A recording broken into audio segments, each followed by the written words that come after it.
I gotta tell you, man. I gotta tell you, the Lakers on the brink of being swept just brings so much joy to my heart. It really does. And you know what? With that, that's how we starting the podcast. That's how we starting the podcast. What up, y'all?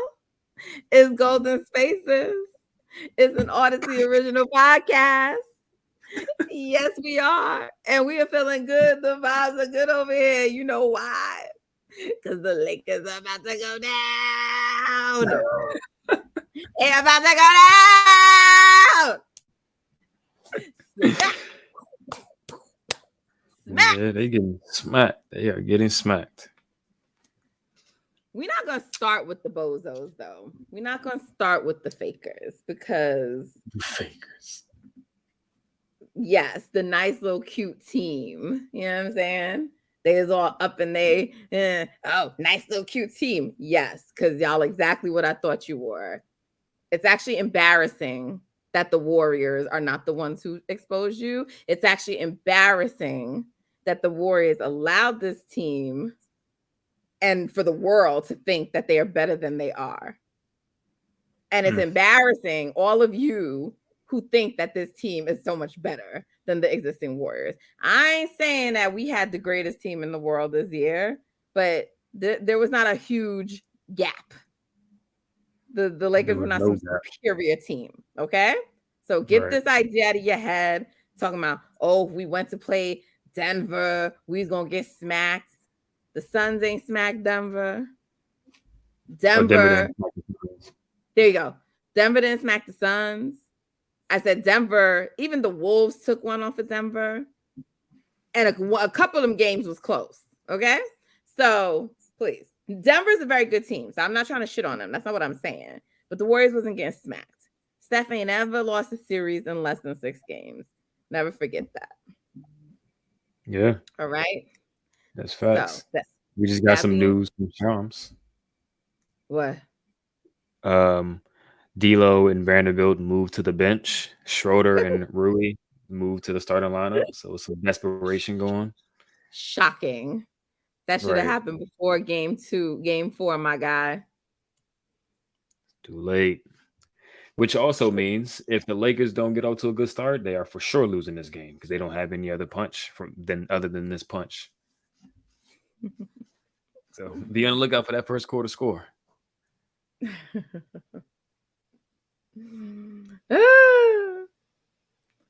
Oh man. Anyway, guys, we are definitely here to talk dubs. We're gonna get back to the Eastern Conference and Western Conference finals, where 2 teams are just just being smacked into oblivion. They're not even worthy of being in the conference finals, to be honest. They're not. Who, the Lakers or the Celtics? Both. Yeah, this has been such a weird year. So many teams just aren't really that good, which is both a good thing and just a weird thing. I can't find a better word to describe it, but it just feels like there's really no championship level teams out there or that we've seen in the past, like the same type of teams that fit the bill that we've seen in the past. So right. And when you say that, it sounds like you're sliding the Nuggets and the Heat. But the reality is, like, come on. The Heat aren't that good. They're not. Right. And I don't know if it's just like, some teams have like just hot points in the season. And yes, they did add Kevin Love to their roster. But like, because some of them are trying to say this is the regression to the mean. So the bad shooting all season and all of that wasn't real. And I'm like, come on. You know what I'm saying? And maybe the answer lies somewhere in the middle, but like, it's like they're shooting like off the charts right now, So, and like the Celtics, I mean, yeah, like I said, we're going to get into these series because it's very, Lord, it's very, Shocking. All right, y'all. My bad. You may have heard like some little noises and stuff going on. I'm sorry. Life happens. But we back. So were we still talking shit about the Lakers? I just don't remember where we were. Or we move on. Are we still doing it?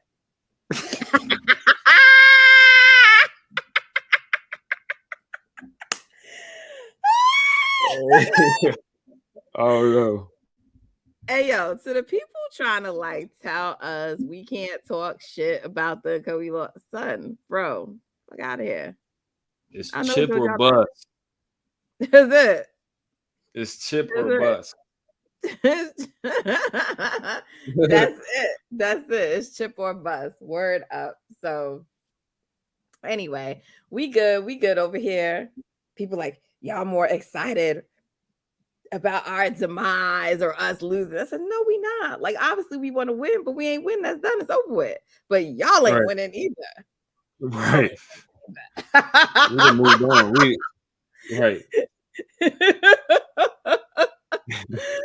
Oh gosh. All right. But no, yeah, I remember we were talking about the Heat and Nuggets, and it's just like there's no way to talk about them without it feeling like you're shitting on them. So this is why I sort of just like stayed away from the conversation. But I mean, look, if they come back next year, both teams, and like the Nuggets are a better team than the Heat in terms of like talent and everything. So like if the Nuggets come back and have another good year, I don't think that would shock anybody.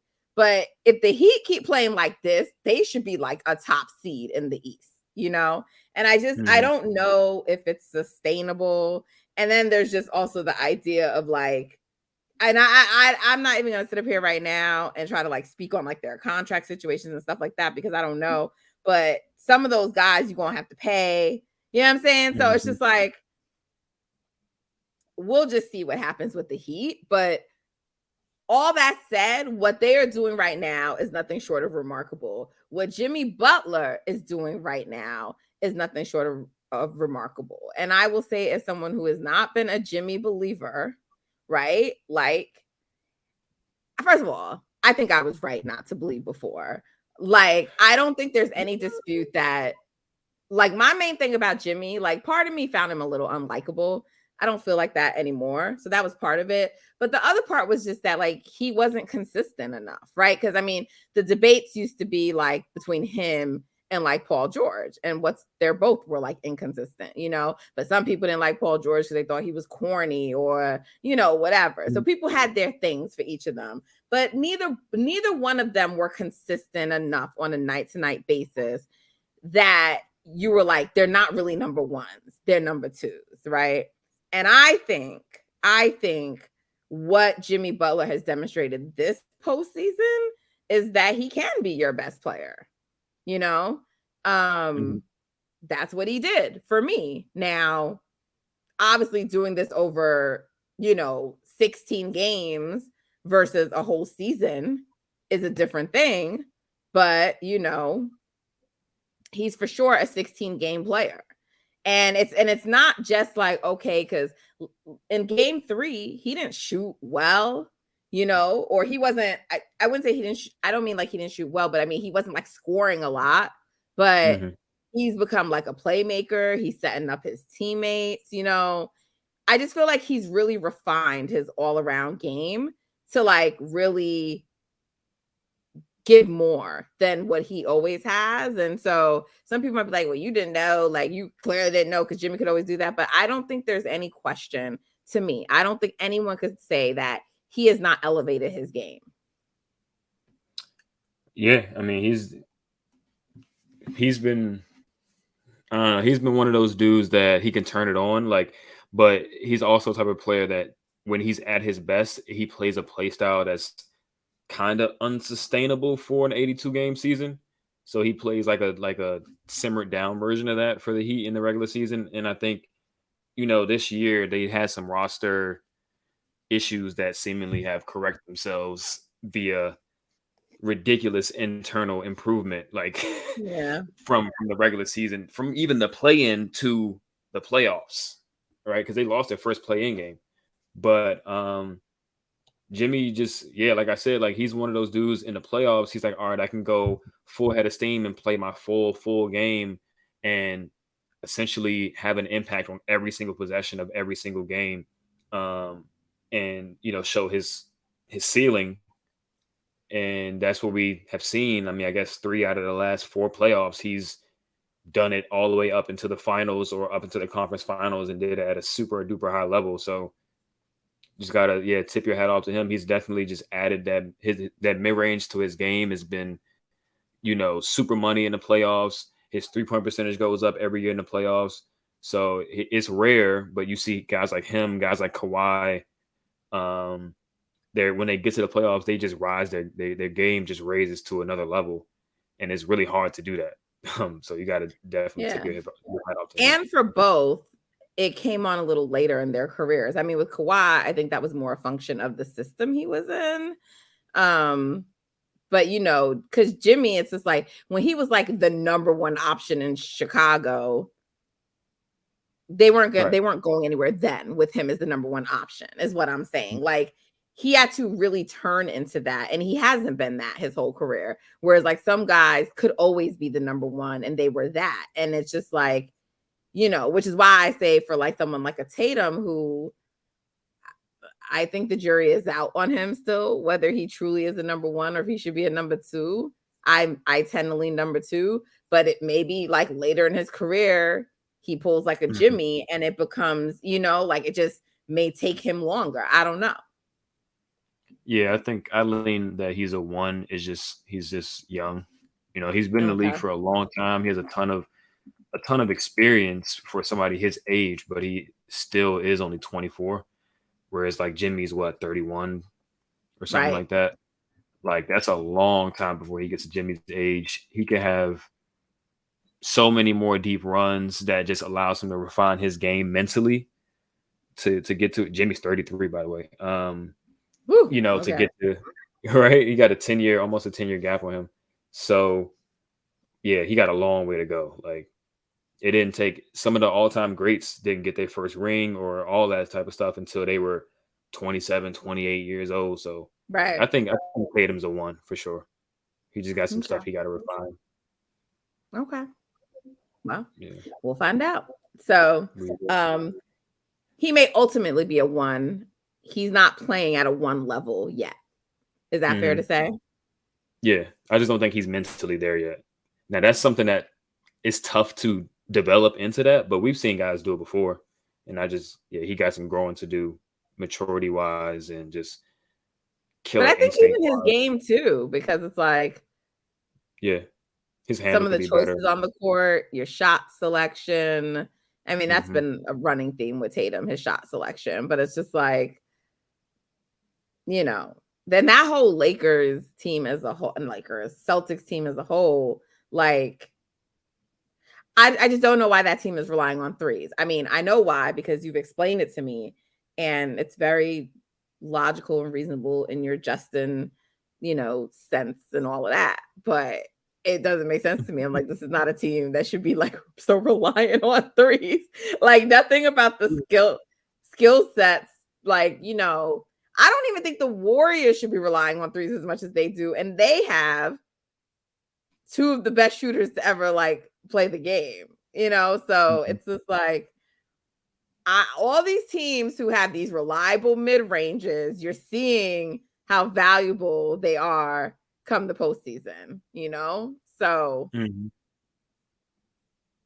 yeah, I mean, like over the course of the regular season, we saw the Celtics were the second best 3-point shooting team in the league. The Warriors were the first. And when you get to the playoffs, when you got to play defense and teams are running you off the line, you got to have a counter to it. And both of those teams, neither of those teams have had like an effective counter to not being able to hit threes at the high clip that they did in the regular season. So it just shows the importance of guys that can get to the rim against elite defenses and guys that can hit mid-range shots that teams are going to ultimately concede to you. So yeah, you're right. Like, there's some truth to like the old school thinking of like, you can't live and die by the three always. You got to have some type of balanced attack, and neither of those teams got it this season in particular. And the Warriors used to. It's just like I don't know how Mm-hmm. they've gone away from it, but they just leaned into the math way too much for my liking.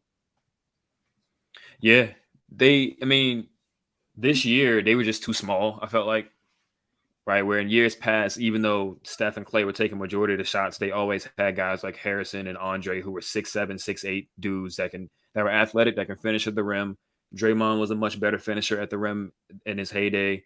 Andrew Bogut, 7-footer who can catch lobs. JaVale McGee, so even last year, Livingston Otto was a Porter. mid-range. Yeah, then you got mid-range guys, Livingston, KD, mid-range killers, David West. Right, exactly. I mean, Steph and Clay was much better at the mid-range when he was, before the injuries and stuff like that, when he had the burst to be able to get there. And, teams would put small guards on Clay, so he would just post them up, where teams are putting bigger guys on Clay now. But like even last year, they had Otto Porter, mid-range guy. He's also a front court player that can stretch the floor, so he allows JP to get to the rim, Gary Payton cutting to the rim, Wiggins, Duncan, and all type of stuff. So they got to get back to having multiple guys that are big but also can score. So it opens the floor up for their guards and opens the floor up for just everybody else on the court. Yeah, and the Celtics just don't got guys that can dribble. That's their main thing. Nobody on their team can dribble for real. They need to get a real point guard or guard, someone who could dribble, which I think the Warriors may have someone like that on their team, Justin. Hey, they might. I don't know. He might dribble a little too much, but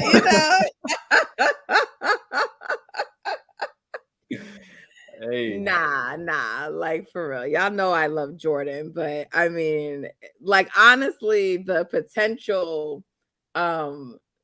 Warriors, man, Dub Nation, Dub's Twitter, they've been on the trade machine. Like I'm seeing all kinds of crazy, silly, stupid trades on my timeline. But yeah, I mean, since the season ended, people have been at work, and the Celtics have definitely been a team, especially now with them going down 3-0 after last night. They lost last night, and people were like, oh, where can we go to send Jaylen Brown? It wasn't just us. Like Grizzlies, Twitter, everybody was trying to figure out where Jaylen Brown could go. So it was just a very funny thing that everyone has decided the Celtics are trading Jaylen Brown.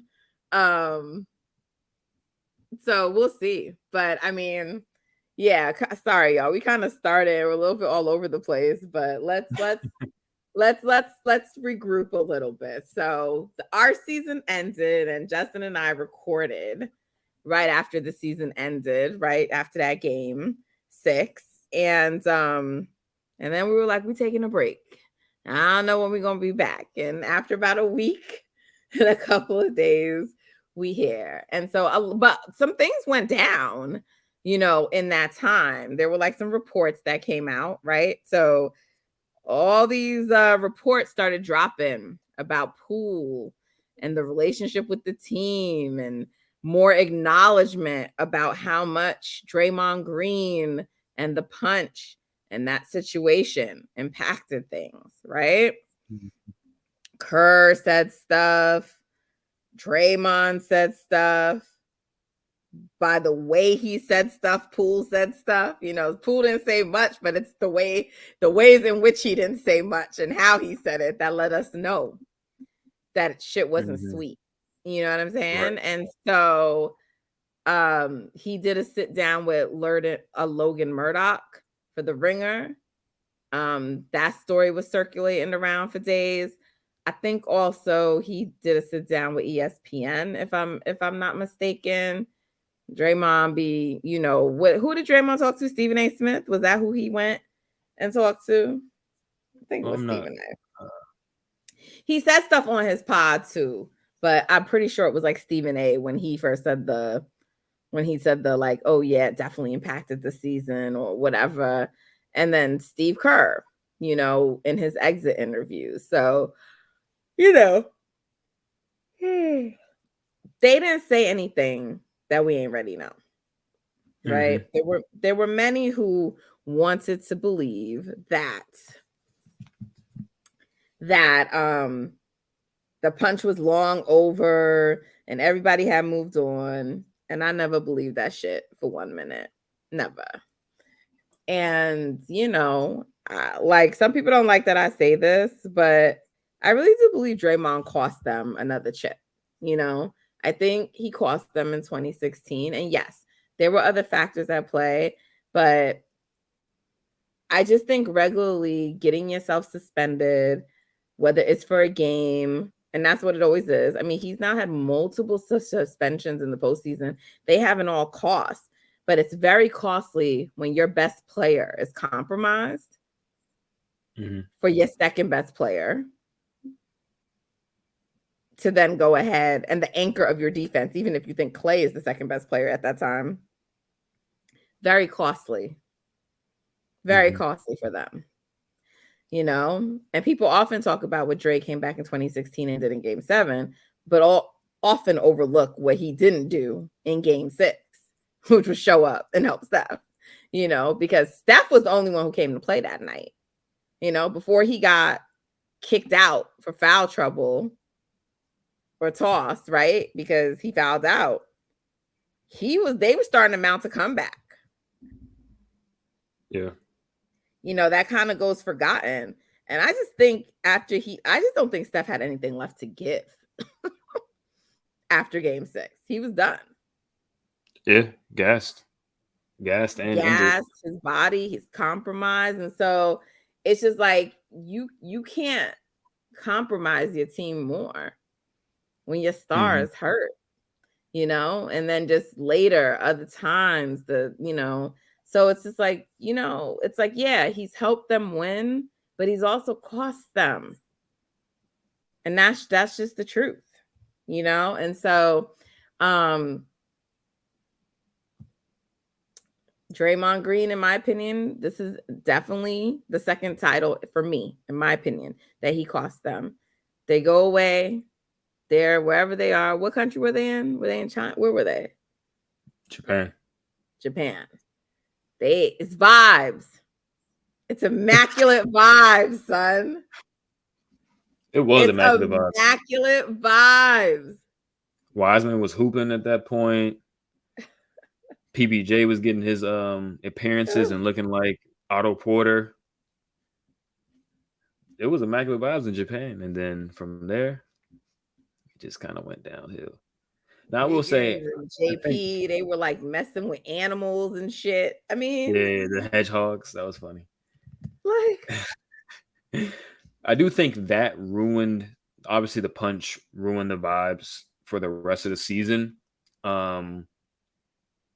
I do think they still had some issues basketball wise that could have still been, the reason why they ended up not repeating, but it didn't help at all that the vibes were fucked up. If your vibes are good, you can overcome some of the basketball things. Like we see Miami, their vibes are carrying them jump shots into the rim right now.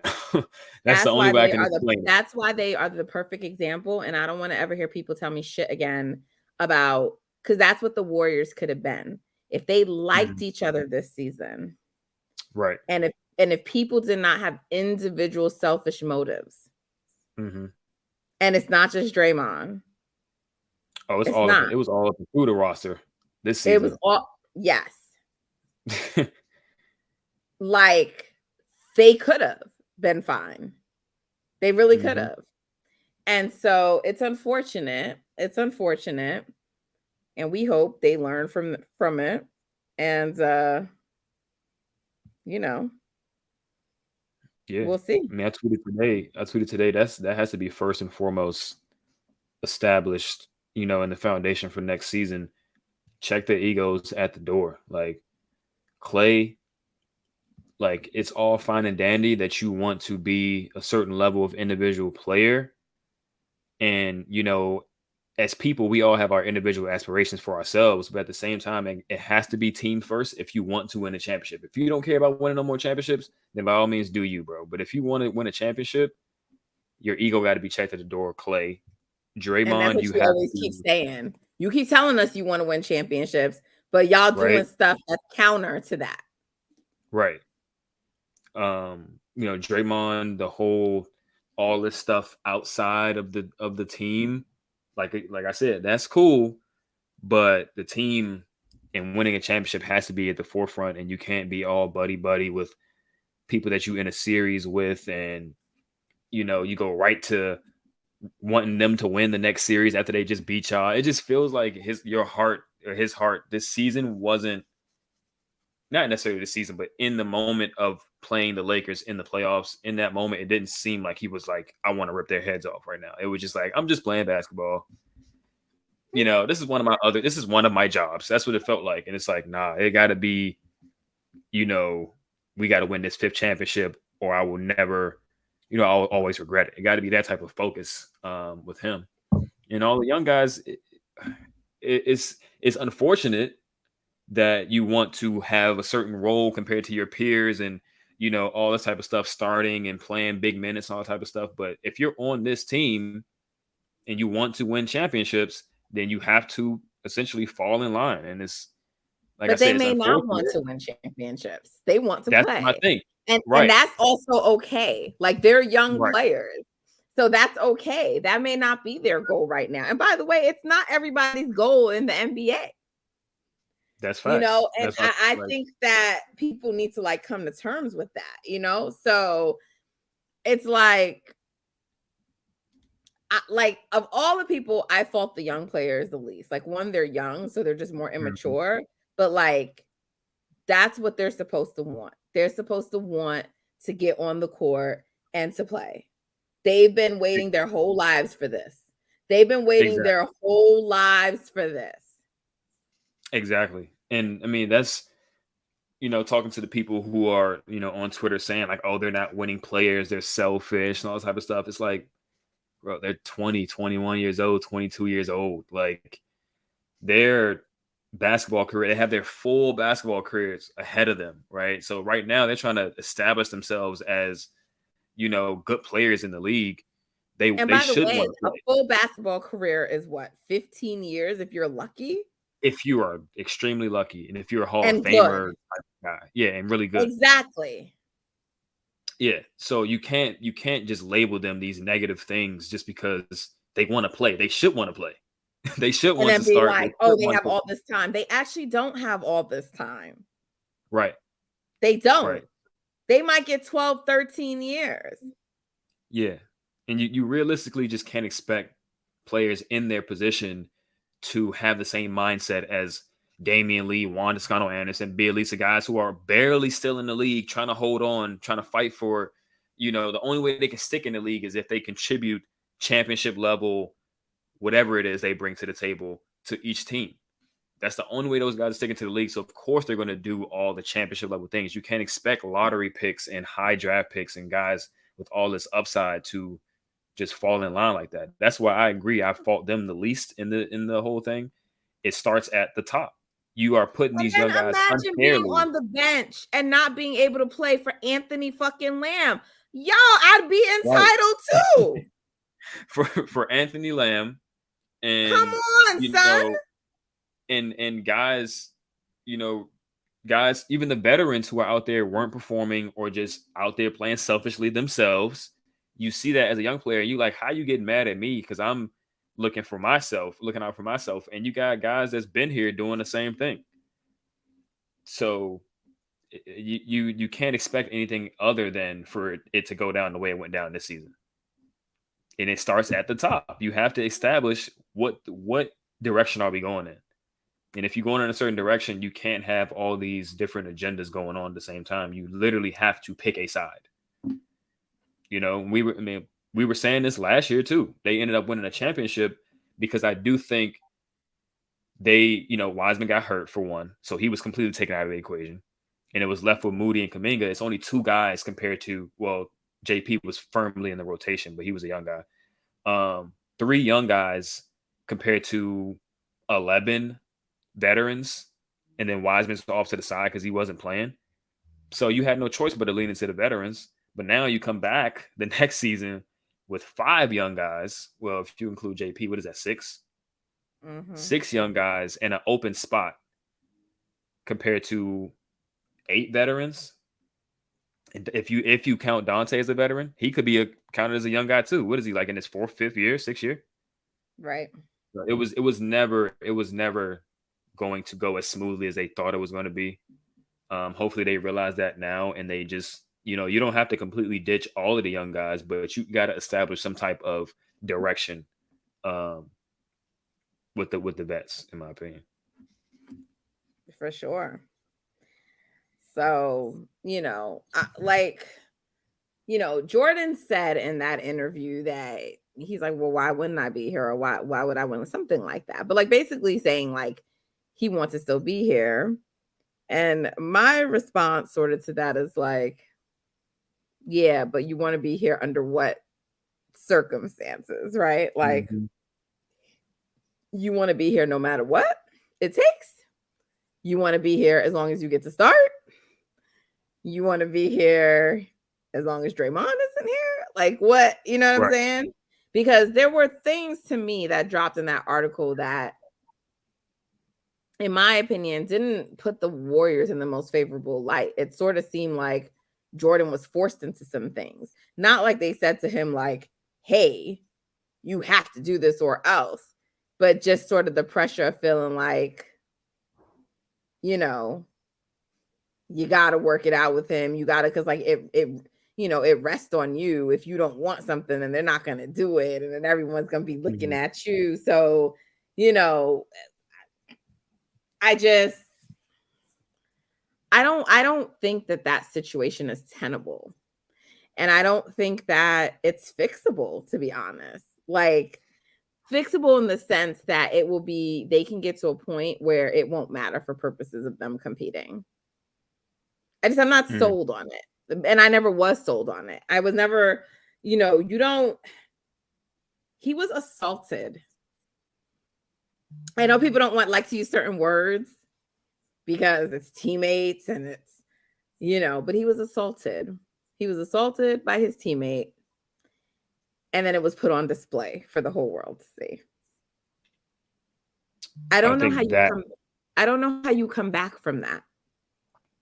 Yeah, I think that portion of it makes it like almost unfixable, right? Or pretty much unfixable. If it didn't get out to the public and everybody saw it, and the embarrassment that comes with that, and the shame that comes with that, and then the whole press run from Draymond about, whatever the fuck he put out on Turner, that, and then obviously he's going to hear it from people in the stands. I'm pretty sure when they were playing, was it the Lakers or the Kings? They were chanting Draymond punched you, like all stuff like that is going on. And then that's just what they saying publicly. That's just what they saying. All right, out loud. Up on the court, the shit we can't hear. Right. And then on top of that, just, for the last 2 to 3 years, really every year of his career, his role, his minutes have all been yo-yoed up and down, up and down, up and down. Steph ain't playing. Okay, you starting. Steph back. Are you playing 15 minutes?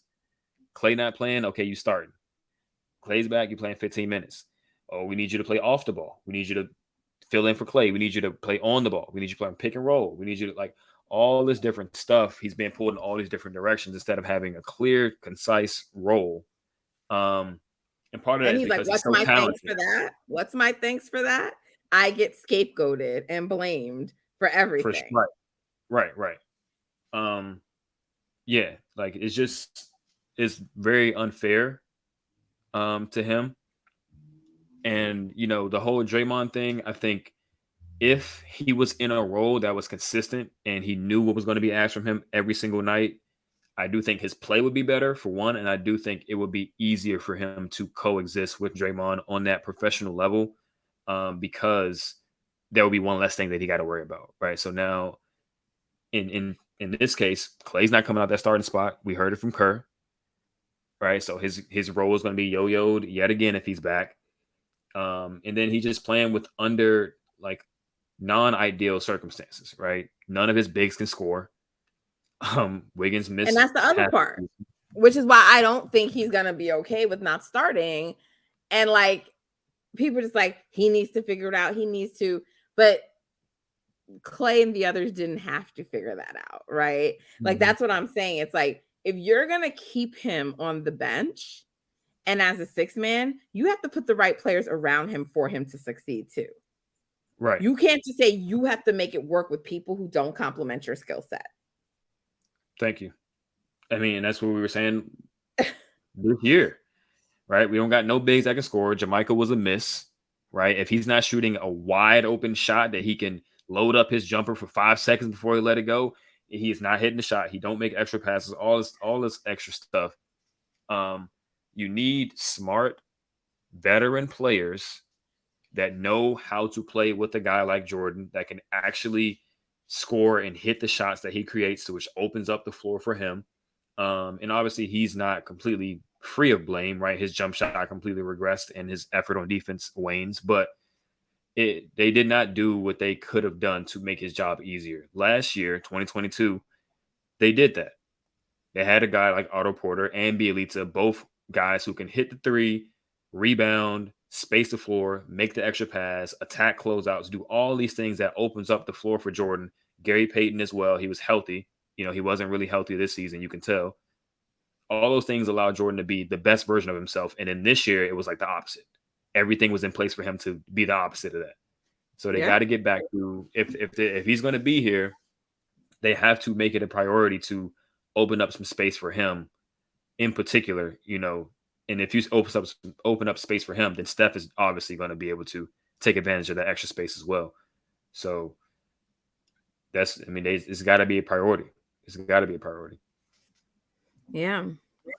So, I mean, all that said, I think Jordan Poole is going to get traded. And mostly not because I don't. So there's a few things, right? Like, I think Jordan Poole still has so much potential to grow and be something special in this league. And I'm going to hate when that does eventually happen. And he probably is not on the Warriors. Because like, look at what we could have had, But like I said, I don't believe the situation is tenable, salvageable. Yeah, I don't think it is. And because of the new CBA rules, even without the new CBA rules, it was going to be hard for the Warriors. So their only path to improving is through trade. Clay is not tradable. Well, their only path because of the other dynamics at play with the Draymond and Poole thing. Technically, internal development could be another path for improvement, but it just don't seem like that dynamic is very possible with what's going right. So and I think everybody's sort of over development, as in like the vets and stuff. So I don't even think you can sell. Yeah. I don't think you can sell them on that, So Jordan and so Clay, like, and no one's taking that contract anyway. So you can't look to Clay because teams aren't trying to get older. They're trying to get younger. They're trying to get more athletic. They're trying to, So and Dre after Steph is somewhat indispensable, right? I say somewhat because Steph is the only one who, the circumstances. I think the circumstances make Draymond indispensable. Right. Steph is who he is as a player, which makes him indispensable. All right. With Draymond, the money situation is not going to allow you to replace his value. No, but if they had cap space, right? If they had cap space, he's much more dispensable. And also, like,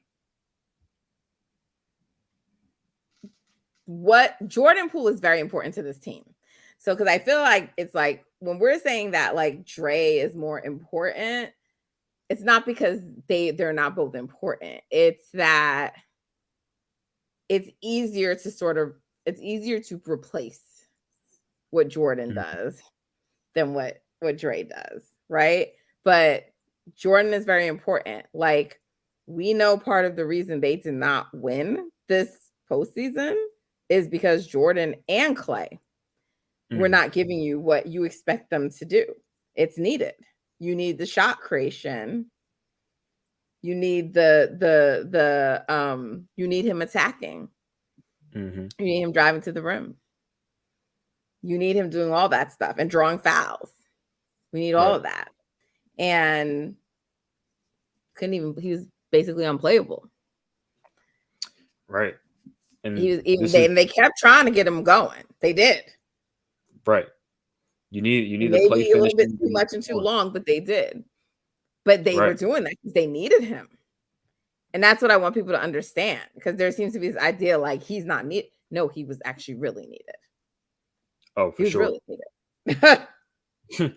And people like, there's people that want to push more towards having a legit second option, and I'm cool with that, right?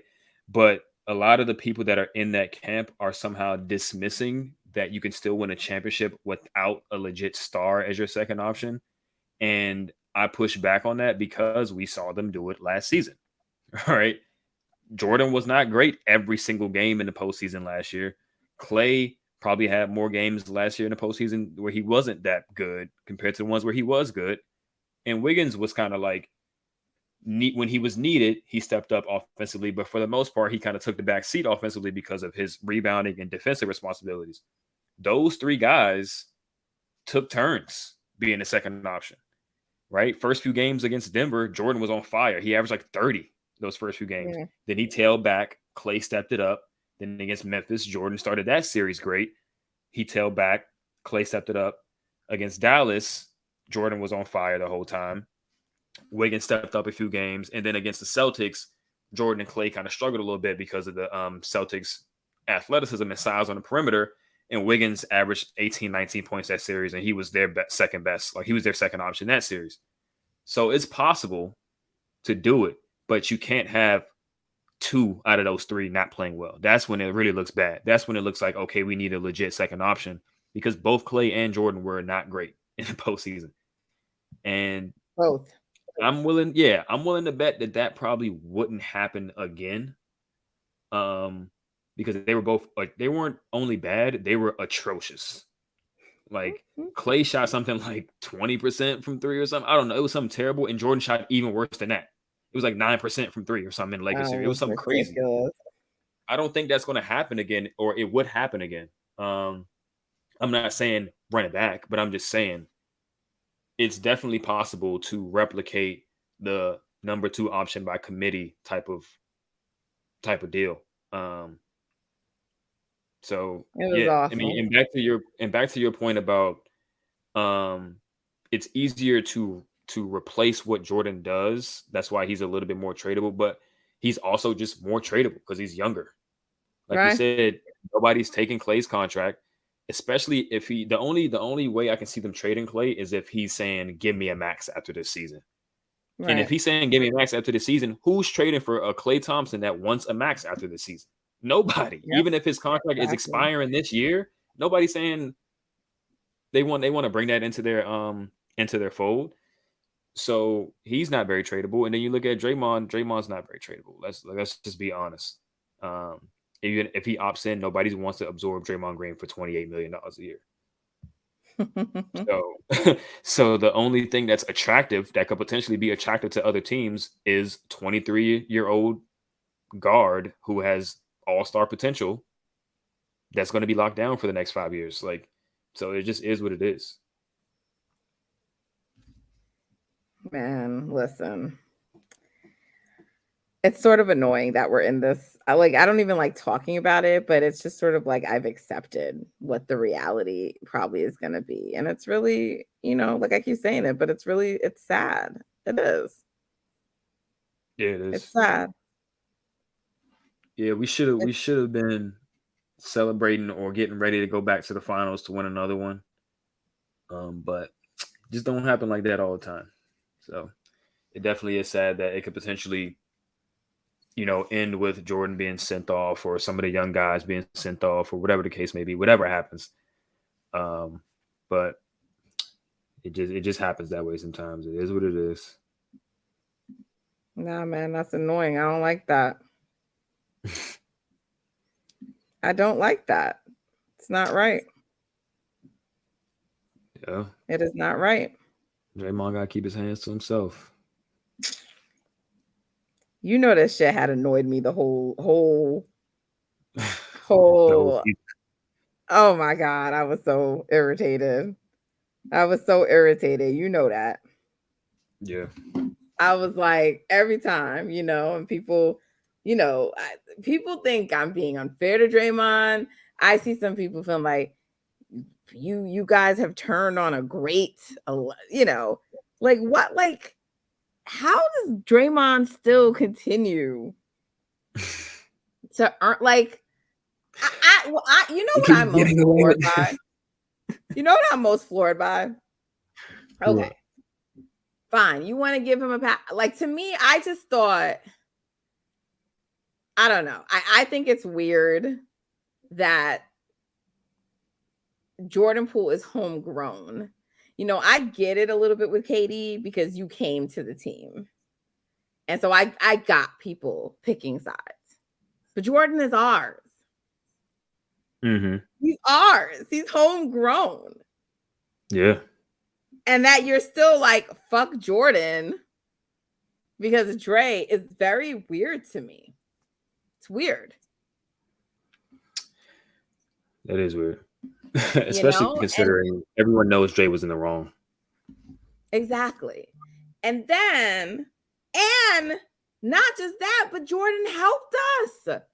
He helped us win and helped carry the load this season. Yeah. People like, if Jordan went down or wasn't around, we may not be in the playoffs. Right. And I don't think people realize that. They're not thinking about it because it's not recent. That's my biggest takeaway from the fan discourse immediately after the season ended. It's Klay sucks, Draymond sucks, Jordan sucks, Kerr sucks. You know what I mean? Like, where these guys aren't perfect. Klay and Dre aren't as good as they used to be. Jordan isn't as good as he was last year. Kerr has his very clear flaws, but we're looking at them in their worst moment and then evaluating them as that and ignoring all the other good stuff that they've done up to this point. Like you said, without Jordan, they don't make the playoffs. They're probably in the play-in or out of it. Without Klay, same thing. Without Dre, same thing. They just had a low moment. It happens to everybody. So, we just can't judge them at their worst and say this is them, in my opinion. Oh no, and that's exactly what people are doing with Jordan. I'm personally leaning towards, exploring the avenues as far as like moving off of Jordan because it makes the most sense for a roster construction standpoint. And for the details I said earlier, he is the most movable and attractive piece to other teams. It's not because I'm done with Jordan Poole. It's not because he's not a good player. It's definitely not because I don't think he has potential. Like I say, I think he's an all-star caliber guard in a year or two in the right situation. But like I said, nobody wants Klay, nobody wants Dre. So your only avenue to improve the roster outside of internal development is to trade, like you said. So that's just the reality of it. But it's not about Jordan at all. I think it's really important what you said because maybe, and we know it's hard to become like an all-star in the West. But even if he's not, he's like I think actually now going forward, Jamal Murray is probably going to become an all-star after this postseason. But it's like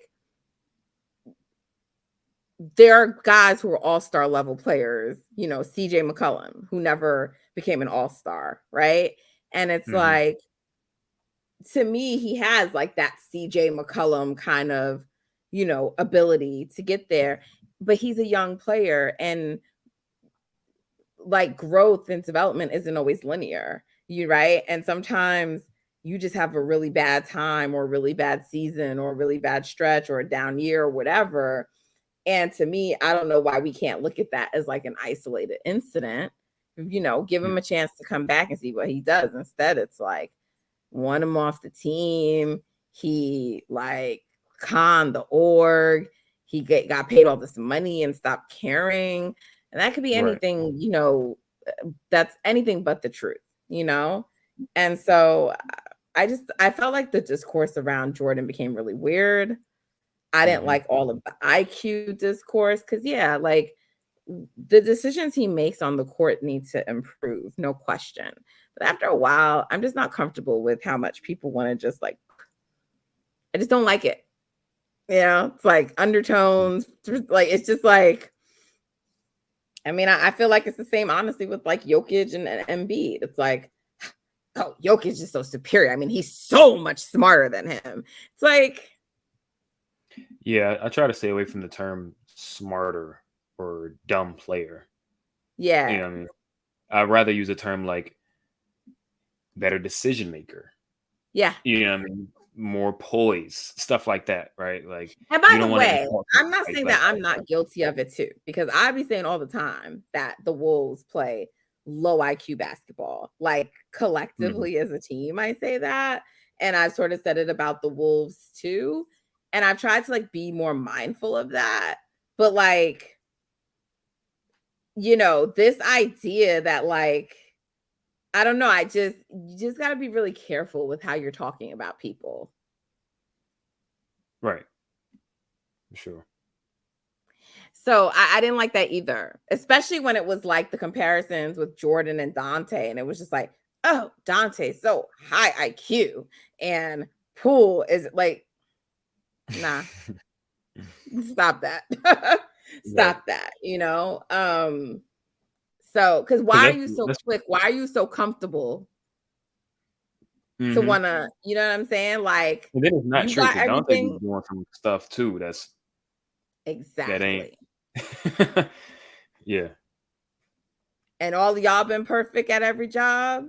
Y'all never did questionable things. It didn't take you a little longer to ever get things before. We've all had a job like that at some point in our lives. You lying if you tell me you haven't.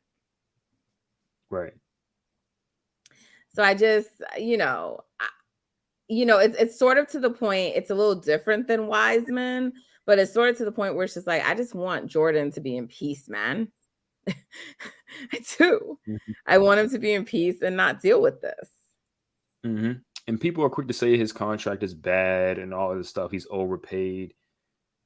I push back on that a little bit because there's a player in there that is definitely worth that contract. Even in his low moments, like over the last 2 seasons, you look at his numbers. If you filter it to per 36, which is about starters minutes, right? It's 23, 5, and 4. That's pretty good production, right? This year it was at 25 per 36. When he was a starter, he was averaging 25 a game. How many people in the league are really averaging 25 a game that aren't making $30 million a year? He's perfectly capable of averaging 25 plus a game. That in itself makes him in that market for that type of player. He's giving you 5 assists. He can do it all over the court. He did it in the playoffs before, right? Now, take my guess on which one is real and which one is fake, quote unquote. But last year in the playoffs, he was 65% true shooting. And this year, he was about 45. I like to think he's probably somewhere in the middle, probably closer to 65. Yeah, he's probably mid to high 50s, I think, depending on, the roster around him. But that's high-level guard production, right? That's high-level offensive production. He was legitimately one of the reasons that the Warriors won a championship, which means he is a winning player. So it's another box that he checks off. He's giving you production, and he can help you win a championship. To me, it's not many players that do those things that aren't making 27, 28, 30 million a year. So we need to stop that all. He's not worth the contract stuff. Is the contract going to hurt the team as far as roster construction and all that type of stuff and the tax bill, all that? Sure, we can add all that type of stuff. And that's why he potentially may have to be moved, but it's not it's not a bad contract because of him as a player. That's got to stop. But having that contract actually is also helpful because they can move it and try to get something back in return for it. You don't sign him to that and you risk losing him. Right. Worst case scenario would have been not giving him that contract and he just walked and got that contract from somebody else. Because he annoyed and he don't even like shit right now. So you don't know what type of time he would have been on this year. And then especially because he had a bad season. And then if they tried to screw him and then not pay him something good because of the season, he's like, I know. Right. And then when it comes time to leave, and we screwed. Yep. So, you know, I don't even know what else more to say about Jordan, but what has been said is real. And also because he likely could be moved. A lot of teams have come up. There was also reports that there's a lot of interest in the league around Kuminga. No shit. No surprise. Kuminga also saying that he wants to stay with the team, but come on. His team was trying to meet with the Warriors brass if they did not already do that. So it's like, I'm sure you want to stay with conditions, which I understand. Right. And so it's just like, you know, we know that people are eyeing Kuminga. And even if they're not saying it as out loud about Jordan, there are people who teams who know Jordan Poole's good and they would want him. And so, you know, the question is, who are the teams? And we don't need to break down all of these right now because we will, when the season is like done and it makes more sense and we have like a better outlook. But the Raptors obviously keep coming up. You know, people are like talking about Pascal Siakam, you know, OG, right? And so, you know, people want some of those Raptors players. And then now I told you the other night after the Celtics lost again, it's like everybody's trying to figure out Jaylen Brown, you know. You know, who else has come up? You've proposed some things with Orlando. You like some of the guys over there, right? Yeah, I think they should take a look at Wendell Carter Jr. for sure. And if they can somehow get Orlando to throw in Markelle Fultz in there, that would be amazing because you get front court players. I mean, I think Wendell Carter, his ceiling is somewhere in the Bam realm. I don't know if he'll ever get to that, but he can score, he can shoot, he can defend. He's athletic. He's bigger than Bam, taller, I think. And then Markelle can just provide a lot of that Sean Livingston type production where he's just wiry, tall guard that can hit a mid-range shot, play defense, use his arms and his length and stuff like that. So that would be, I think, a home run for Golden State if they can pull that off. Now I saw you tweeting about Lauri Markkanen today. What was that about? Lauri's a monster. Well, yeah, but like, well, he's on a contract that is actually significantly lower than Jordan's contract. So I think he's making 17 this year, maybe 18, and then 18 the year after that or something like that. But I think if they lean into we need a legit number 2 option direction, I think he is that. Right? He averaged 26 this season. He can shoot it from deep. He can attack closeouts well. He can post up. He's 7 foot. He can handle for a footer. He's the type of dude that if you put him in a system like Golden State, he can play in all those different positions, and he would just murder you if you send 2 people to Steph.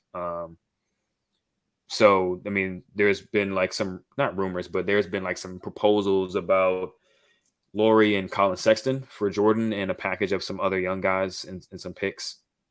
I think that's like a far-fetched trade idea. Like, I don't think Utah would do that, but that would be another home run trade, I think. And Lauri can defend at a competent level. If you put him next to a guy like Draymond, I think he'll actually be a championship level defender. So either one of those 2 trades would be mind-blowing for me because I don't expect them to actually be – I don't expect either of those teams to say, yeah, we'll definitely do this. But if it was to happen, I would pencil in the Warriors as championship favorites. next season. A lot of names. People have also talked about Zach LaVine. Saw Paul George coming up today. I don't like the idea of Paul George, and he's one of my favorite players, but that's largely just because he can't really stay healthy during the season. I don't think we need to add another, which is why OG also makes me a little nervous, but I don't think we need to add another player like that to the roster who maybe has to be managed or whatever. And I think the idea is if you're going to have a number two or like go to bring someone in, it needs to be someone else like who can actually carry a little bit more of the load because and honestly, it's Dre and Clay the most whose loads have to be lessened. Like Steph can still go, but you still don't want to kill him, And so it's just like, but he's at the stage where like he can play more minutes than them and be okay. Their minutes need to come down. So I don't want like a Paul George who has to be managed the way like Otto was managed, and then he might get injured, and then So I'm actually not on board with Paul George. Other players I'm not on board with who I've heard people talking about. I don't care how good Cat is. No, he don't have the mentality. I'm sorry. No. No Cat. Yeah, Cat. He don't got it. I just don't think he mentally is. I don't think he's mentally there at this point in his career. How old is Cat? Cat is 27. Dang. If he ain't there now, he might not ever get there. But yeah, Cat's interesting because basketball wise, yes. All the other intangible wise, it's a big question mark. And I don't think they need question marks at this point. No. And same thing for damn DeAndre Ayton. That's a hell no. Oh yeah, get him out of here. We don't want that. Is he better than Looney? Is he better than Looney for real? Let's be for real here. I mean, like he's more talented than Looney, but like in a playoff setting, do you really need to upgrade? Like if you're gonna upgrade the Looney spot, it has to be for somebody better than DeAndre Ayton. Let's be for real. In my opinion. Unless you're getting a player along with it. Like Wendell Carter Jr. is a marginal improvement over Looney in a playoff setting because of all the championship things Looney does. But if you're getting Markelle with him, then it's like, oh, okay. That makes a lot of sense. Just Ayton alone is not enough for me. He's soft for one. And for two, the Warriors have never been the type of team that has been like a 1-2 punch with Steph and a big. It's always been Steph and a wing, whether it be Clay and Wiggins, Clay and KD, Clay and Andre, as far as offense goes. That's always been a formula. It's never been a center scoring 20 points on the Warriors. So no to Ayton, unless it's a generational offensive talent at the center position or at a big position. Like I wouldn't call Cat generational or Laurie generational. But if it's that type of offensive player, sure. Ayton, no. Yeah, no, I don't want Ayton. Get him out of here. And look, to your point about what is the championship formula, both the Nuggets, although they do have a dynamic duo there, but definitely the Heat are showing us that you can get it done with strong role players. Exactly. As long as you got guys that can finish plays, you definitely need multiple creators, and you need multiple guys that can finish the play that's created. But it doesn't have to be just two guys. We saw with the Suns, they had two of the best in the league at creating their own shot, and it just did not matter because everybody else outside of them sucked. So sure. There's a bunch of different ways you can do it. And finally, I'll just say on Bob Myers, who we're also waiting on to figure out what's going to happen. It's like reports that the Warriors are getting prepared to not have him return, because they don't want him, but he may walk away from it. Also been reports about money. the Warriors supposedly have offered him the most. He'd be paid the most, but he hasn't said yes yet. So maybe it's not about money. Maybe that's not what it is. We don't know. But so Bob Myers may not be there. I got to tell you, and I've already said this before, Justin, I'm okay if they don't have Bob Myers. Like, this shit is Steph. It starts and ends with Steph. I get the importance of a GM, but the GM ain't going to be like, no. If they got Steph, they got a chance, And also, it's not like, even if, I'm not so high on Mike Dunleavy Jr. taking over, and it sounds like that's who they would want to replace Bob, but sometimes I think new voices are needed, and I've said that on here before, and so I think it'll be okay. I think it'll be fine. If Bob returns, great. If he doesn't, salute, wish you well, but I think they'll be fine. So all this hoopla and everybody that they've been going crazy over Bob, I'm like, oh my God, people, please give me a break. Yeah, I agree. It's definitely not the end of the world if Bob dips out. He has his connections and all that type of stuff, and that's cool.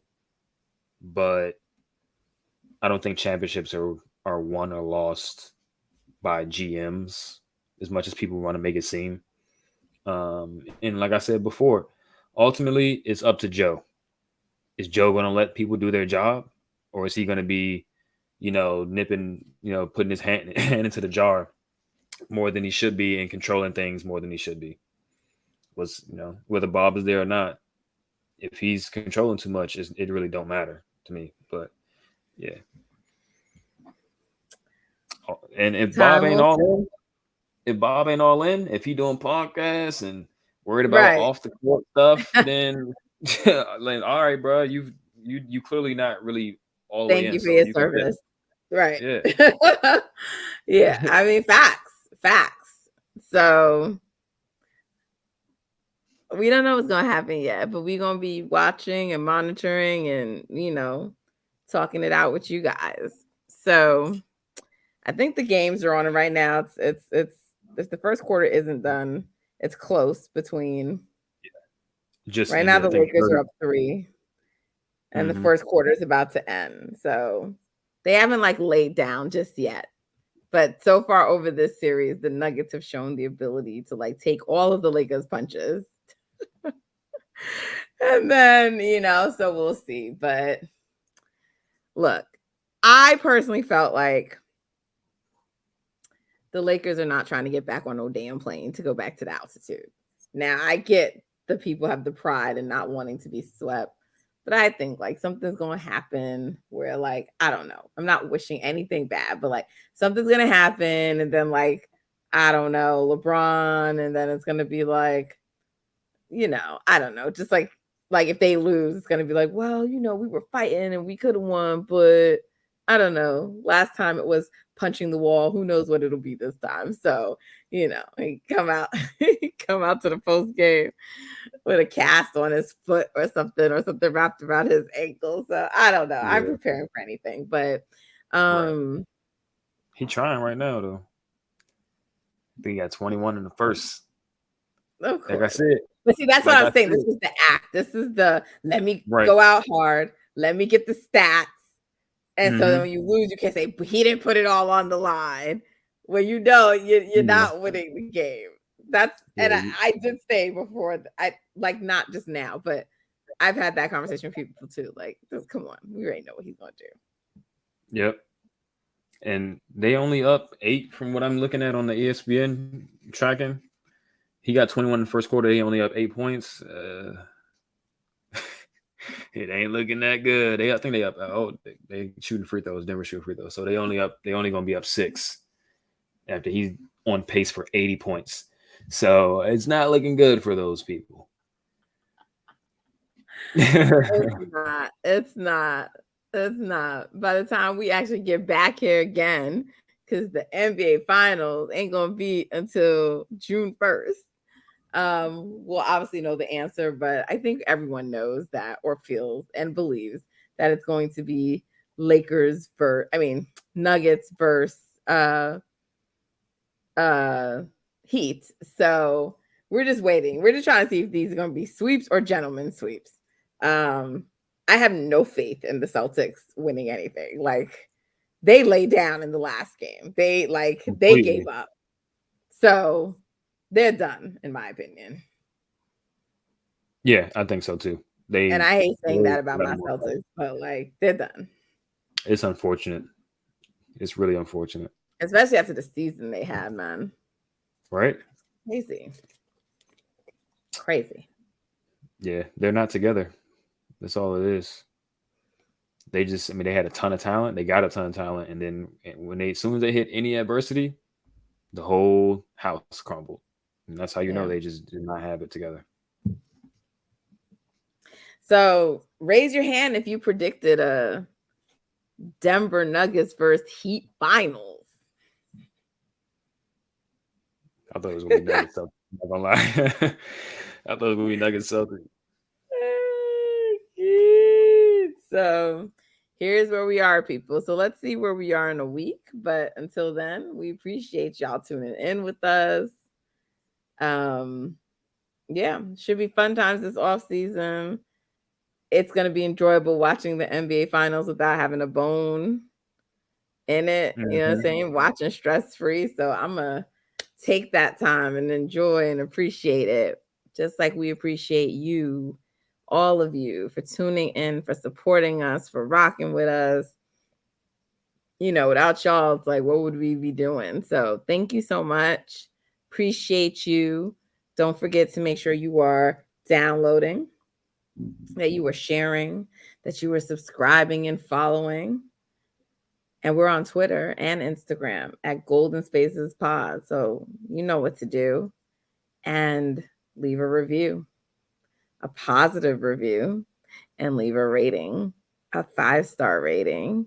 And if you have other constructive feedback for us, shoot us a DM at Golden Spaces Pod, or email us at gswspaces, right, at gmail.com. I have to think for a second about our email. So you have ways to reach us to offer more thoughtful feedback than to write negative reviews. So don't do that. Don't do that. God don't like ugly.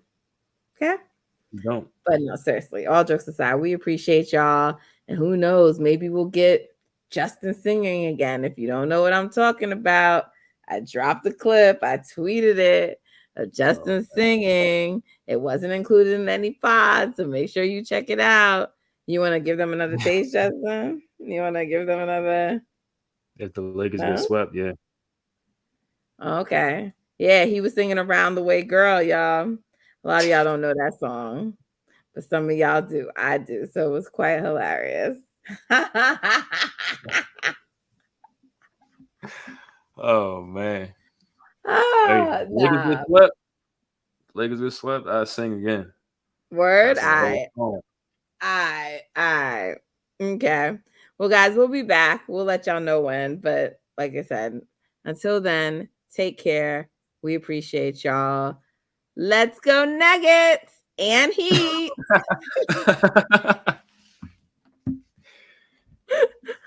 Later, guys.